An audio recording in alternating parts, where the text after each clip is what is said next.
రాజకీయ పార్టీలో పదవులివ్వాలంటే ఆ వ్యక్తి సామర్థ్యం, స్థానికంగా అతనికి ఉన్న బలం, పార్టీకి ఉపయోగపడే విధానాన్ని అంచనా వేసుకుని ఏ పార్టీ అధినేత అయినా పదవిని కట్టబెడతారు. అయితే ఇప్పుడు మంత్రి వాసంశెట్టి సుభాష్ చేసిన వ్యాఖ్యలు సోషల్ మీడియాలో వైరల్ అవుతున్నాయి. నువ్వు వెళ్లి జగన్ కాళ్ళు పట్టుకో.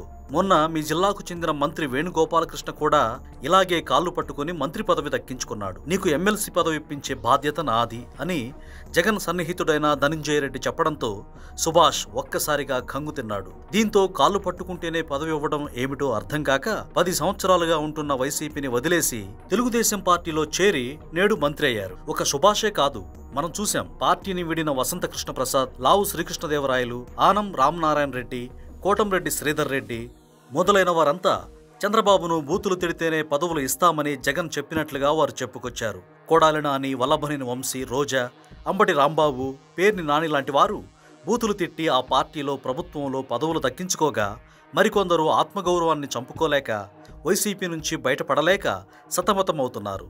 ఏది ఏమైనా తిడితే పార్టీ ఆఫీసులను తగలబెడితే పదవులేంటో, ఆ పార్టీ సిద్ధాంతం ఏమిటో ప్రజలకే అర్థం కాకుండా ఉంది.